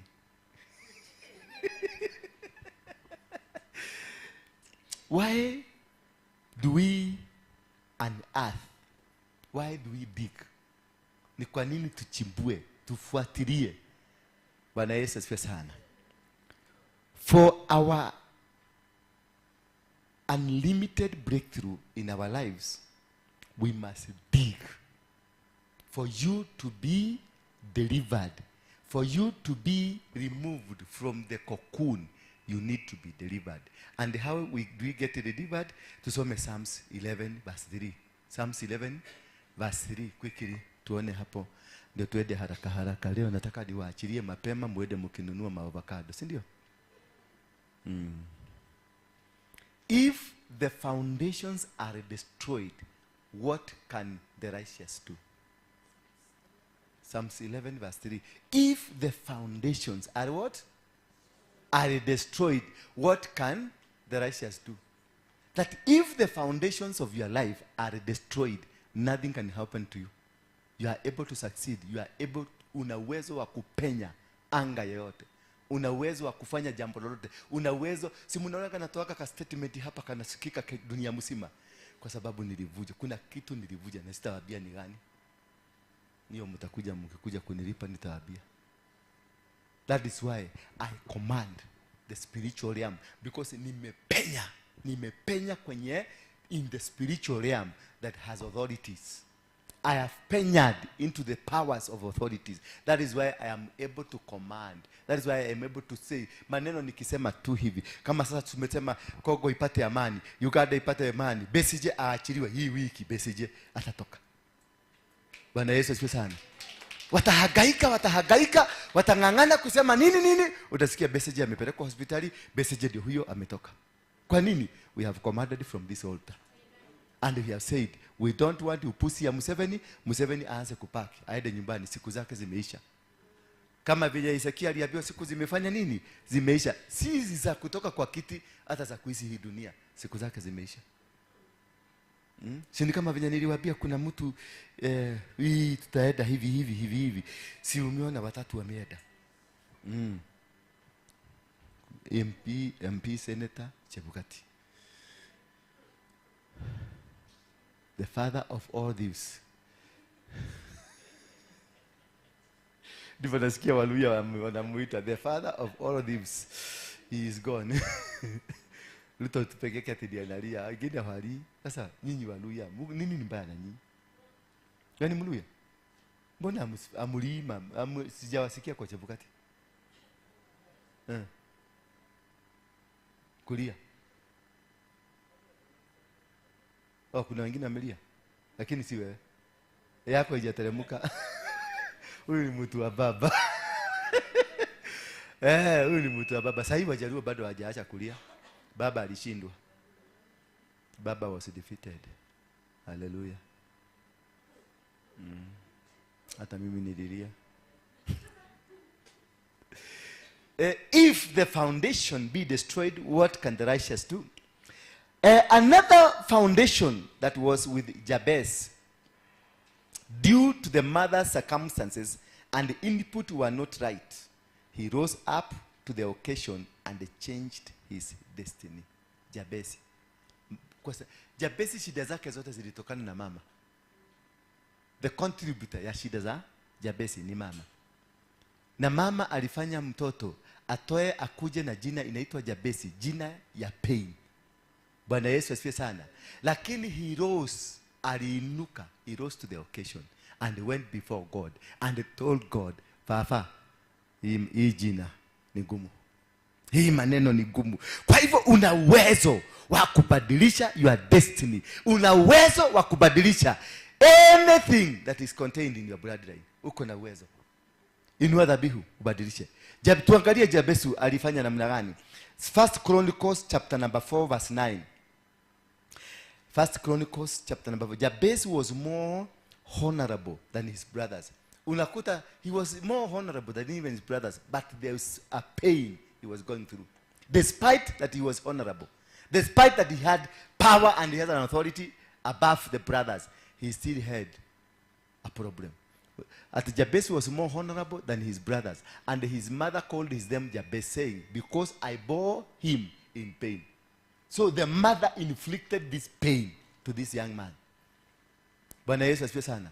The mother inflicted by naming this man that you are Jabez. The meaning of them the Jabez, pain. Sasa wewe utolako giekaga na nile tole wa hilo mama yeta wate. Dega nedo. Ndole wali dega nedo. Yori. Bwana Yesu asifiwe sana. The mother caused the problem, the challenges. Your parent can cause the problem. Your mother, your father can cause the problem. Angalia mama huyu anaitwa Jacobo. When he caused the problem to his son Jacobo until Jacob had to change his name to Israel. Ndio awachane na mama. Maana he became a swindler. Alikuwa mwizi tu. Alipoenda kuiba mpaka ile bibi alioa, bado bibi alikuwa mwizi. Alificha kikombe wakaenda nayo. Kwa sababu there is a system that keeps following you. Wherever you go, there is a pattern. There is a system that keeps following you. Na unakuta haupendi, it's not in your wish. It is not in your plan. It is not in your organizational capacity. Something keeps following you. Bwana Yesu asifiwe sana. Haya, twende. That twende kidogo. Jabez called upon the God of Israel, saying, oh, that you will bless me. Alianza na kitu kimoja. Ombi yake ya kwanza, that you bless me. Ombi yake ya pili, enlarge the border. Kwa hivyo, ukikuwa na kitu ndani ya bloodline inakusugua, your border is restricted.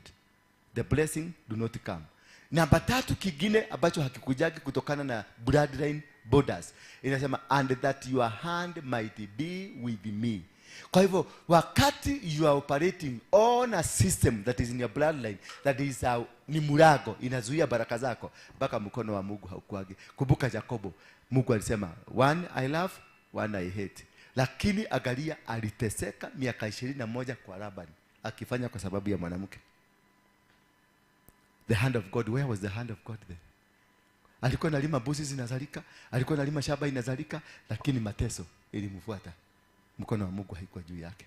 That the hand of God could, might be with me, and that you will keep me from harm, so that it might not bring me pain. Unakuta mtu mwenye ako in the bloodline pattern akuaga na challenges ambazo zinamweka pain kila wakati. There is harm in whatever you do. There is harm in your business. There is harm in your child. Ukipata kimwanaume kizuri, unakuta hamu inakuja, kinaondolewa. Ukipata kimwanamke kizuri, hamu inakuja, kinaondolewa. Ukipata kabiashara kazuri, hamu inakuja, inaondolewa. There is harm in your life. That the Bible is saying and that you will keep me from harm, so that it might not bring pain to me. And God granted what he has. Hiyo ndio deliverance ya bloodline. Bwana Yesu asifiwe sana. Hiyo ndio nini? Deliverance ya bloodline. Si mmebarikiwa leo? Si mmesikia vizuri? Kai. Na murega kudehanike. Can I be a very good teacher? Mwalimu mzuri. Kama lecture hivi. How much do you think a lecture is paid? A lecturer. Analipangwa kwa pesa kama ngapi? 100,000. 200,000. Na mnakataka kunilipa kwa nini? Unajua nitakasirika. Mungu. Mbona Mungu asikusaidia pale ulikuwa? Ulikuja kufanya nini hapa? Ti Mungu atanilipa. Mungu ananilipa na ameniletea nyinyi hapa. Amemleta hapa ndio munipatie chakula nikule. Hiyo ndio malipo, ni wewe. Umeambiwa ulete. Kwa hivyo mtatoa. Toa nini, mtatoa pesa leo. Haya. Now, let's finish this one by understanding what are the things to be investigated. What are these things that you need to go and investigate from now? Mukienda nyumbani. Investigate the names. The name ile umeitwa. Hiyo jina dhega. Enda utuelie. Uliitwa nani? Ni anko? Ni guka. Guka alikuwa nani? Ali morogi kana ali muishi kana ali murani kana ali mumaraya. Usikie story yake, uone kama iko ndani yako. Your name can cause you pain. Your name can stagnate you. Your name can bring you limitation. Your name can cause you to suffer here on earth. Until Jacob's name was changed, he was a swindler. Alikuwa mtu wa mateso bure. Mpaka Mungu akamhurumia, akakuja akamuita Israel, akamubadilishia. Kutoka hapo baraka zikakuja zikamfuata Abraham. Mpaka wakati alibadilishwa akaitwa Abraham. Kutoka Abraham. Wakati alikuwa Abraham, alikutana na mateso mengi na mambo magumu katika maisha yake. Lakini alipobadilishwa akaitwa Abraham, akafanyika baba wa taifa. Bwana Yesu asifiwe sana. Kwa hivyo in the name there is power. And that's why I say in the name of Jesus we are healed. In the name there is power behind the name. Every name that you have, kuna nguvu inaitanishwa na hiyo jina yako. Kama umeitwa Waboi, ende angalia Waboi ni nini. Ende kama unaitwa Wajiko, ende angalia Wajiko ni nini. Kama unaitwa Waithera, angalia Waithera ni nini. Kama unaitwa Kemengere, uulize Kemengere ni nini. Kama unaitwa Kebaiko, uulize Kebaiko ni nini. Kama unaitwa Kahugura, uulize Kahugura ni nini. Halo. Kama unaitwa Goru, uulize Goru ni nini. Kama unaitwa Gale, uulize Gale ni nini. Ama kama unaitwa Wagale, wewe ni Wagale, Wagale ni nani? Na unaangalia tabia zako unaita kwa wewe. Waboi.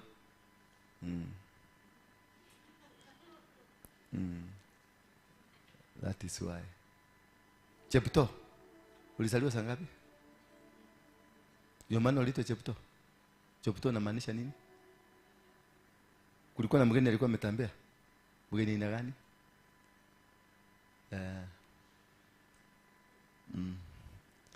Alafu sasa uzaa mtoto muite Mutuko.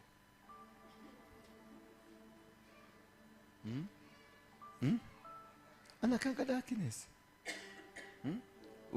Uite mtoto yako Nyamu. That's an animal. Sasa kwa Wakikuyu ukute ule kijana mdogo sana anaitwa Wajau. Yule mwingine anamfuata anaitwa Jau. Yule mkubwa anaitwa Ng'ombe, wa Ng'ombe. Huyo mwingine anaitwa Degwa. Na baba yako anaitwa wa Degwa. Sasa ukifika huko uwaite ng'ombe ici muriega.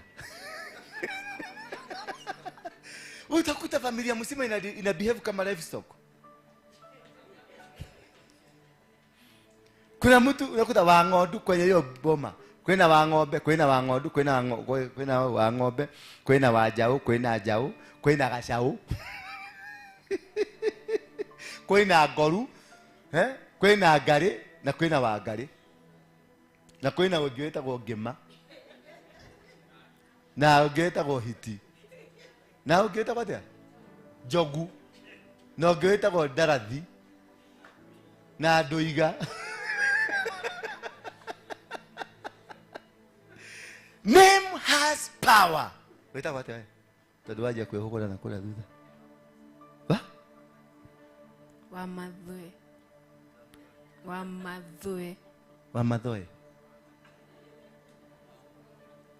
Wa? Kwa madhoe. Wamadhoe. Uni matoi majiu.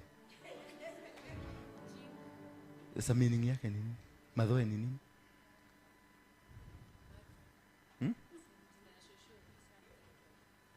Sasa inamaanisha nini?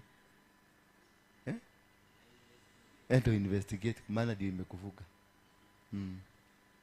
YouTube ile tu leo. Ni haitaki daigwa leo leo. Number 2, investigate areas of birth. Mahali ulisaliwa.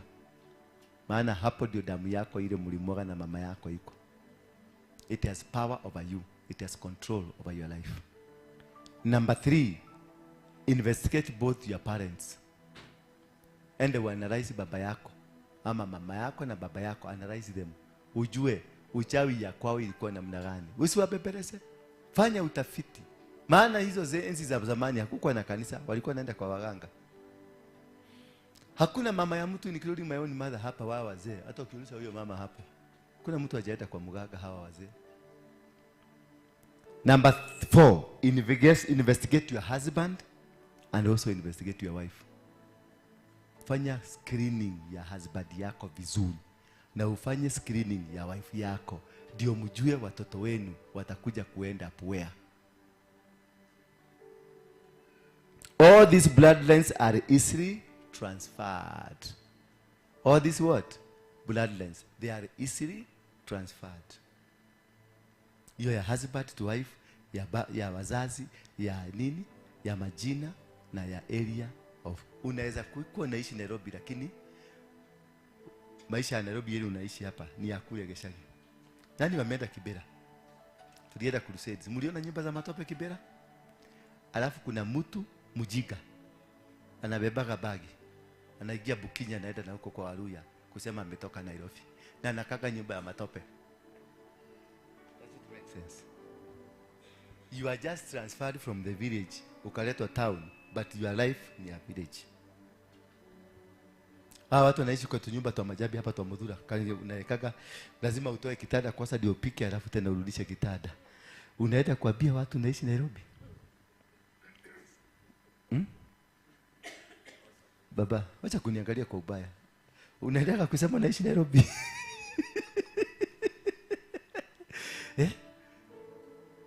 Yaani unaenda kusema naishi Nairobi? Kwa angalia ile nyumba unakaa na mahali unakaa. Does it say you are in Nairobi? Kama sasa hapa kwenu Dagoretti. Huko kuna nyumba za brown mabati. Zilijengwa 1900. mugaga dilapidated mugaga muri Nairobi kana mwegeshagi we assume you are in Nairobi. It's only matatu za Nairobi zinapitaga hapo. Wazaliwa mnasema mwezi kuna ni mwezi kuziwacha.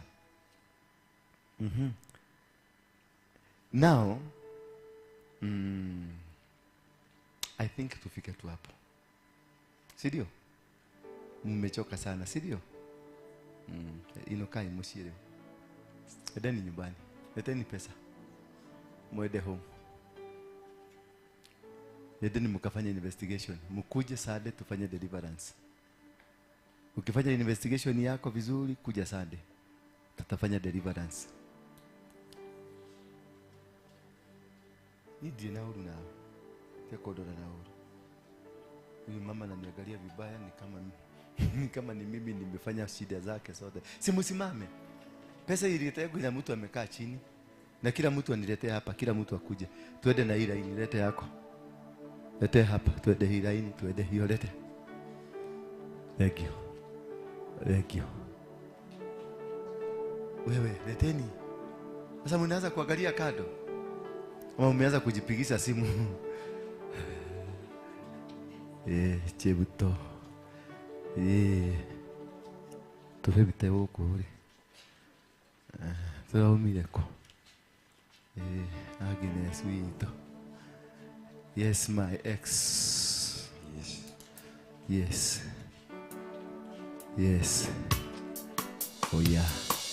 Simulete haraka haraka kabla sijafuga. Najua hii ina uwezo wa kufuka na kusema nimesimamisha. Utoire koe. Ndio yangu ishiragia muno. Ojari. Thank you.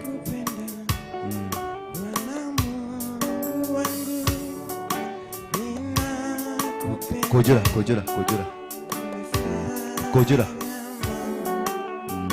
Kojura iradi mwanake. Sasa mliango. Unaendelea? Unaenda Taki lini? Unikumbuke ukienda Taki. Mighty name of Jesus Christ. Break every covenant. Break every authority. Break every power. In Jesus' name. Kojura.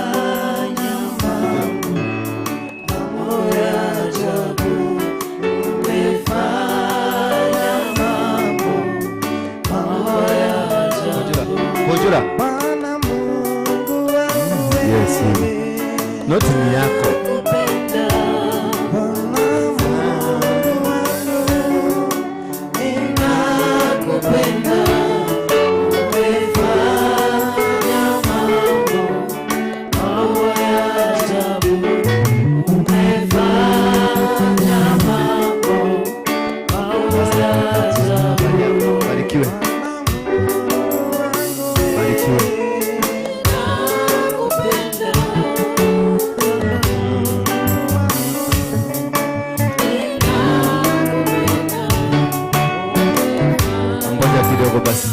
Yes.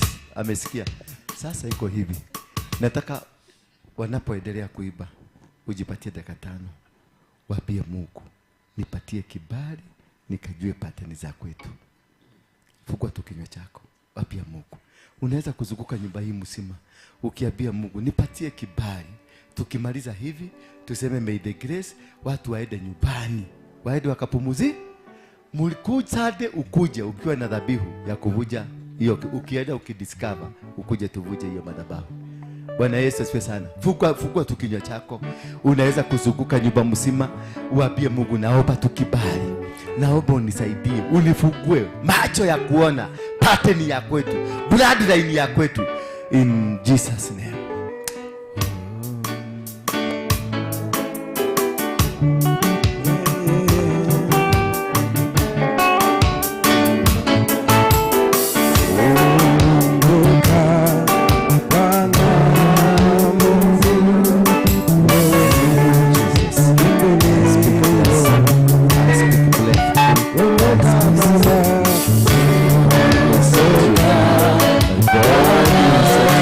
Oh,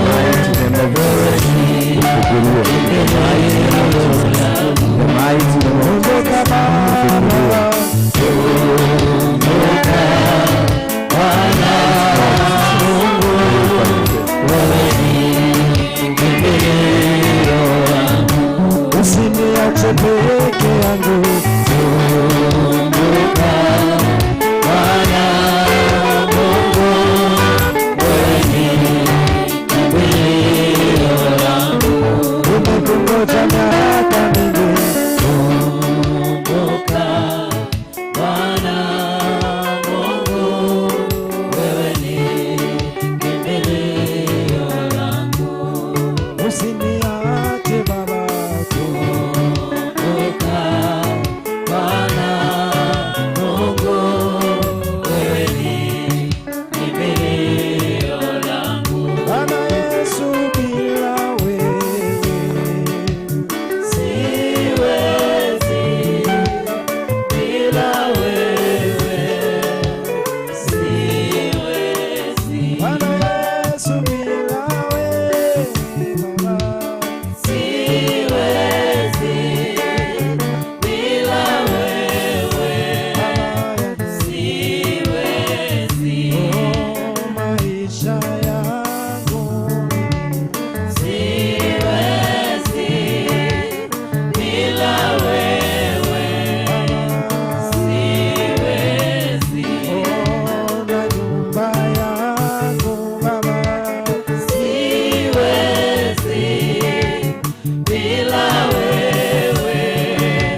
kwako Baba, unisikie maombi yangu. Moyo wangu usichoke, sifa zote mpe Bwana Yesu. Moyo wangu, sifa zote mpe Bwana. Moyo wangu, sifa zote mpe Bwana. Mambo mengi umetenda, maisha yangu ya kutukuze. Moyo wangu usisahau, sifa zote mpe Bwana Yesu. Moyo wangu, sifa zote mpe Bwana. Moyo wangu, sifa zote mpe Bwana. Moyo wangu usisahau, mambo mengi ametenda. Moyo wangu, sifa zote mpe Bwana Yesu. Moyo wangu, sifa zote mpe Bwana. Moyo wangu, sifa zote mpe Bwana.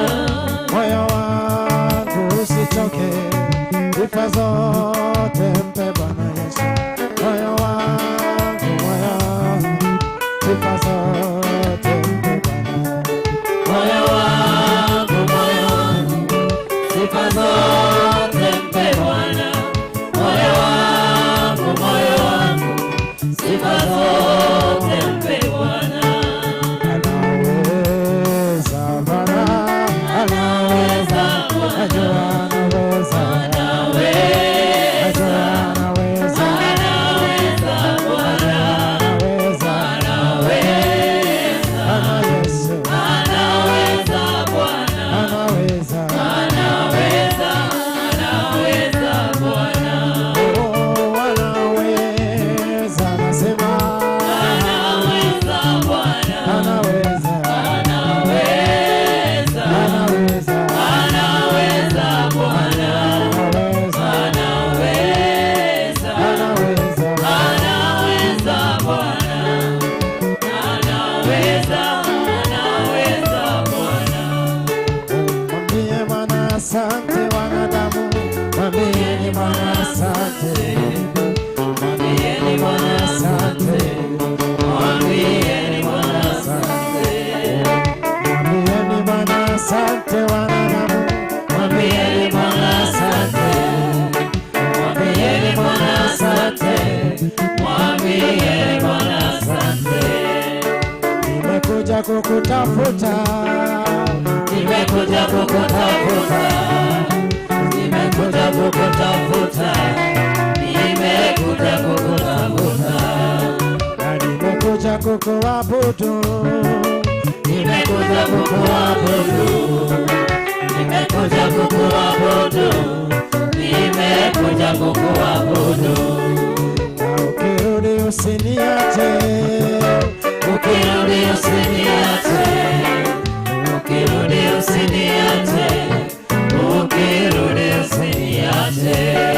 na unajua ninakupenda, Unajua ninakupenda, unajua ninakupenda, unajua ninakupenda, na unajua ninakupenda, unajua ninakupenda, unajua ninakupenda, unajua ninakupenda, na moyo wangu unakupenda, na moyo wangu unakupenda, na moyo wangu unakupenda, moyo wangu unakupenda.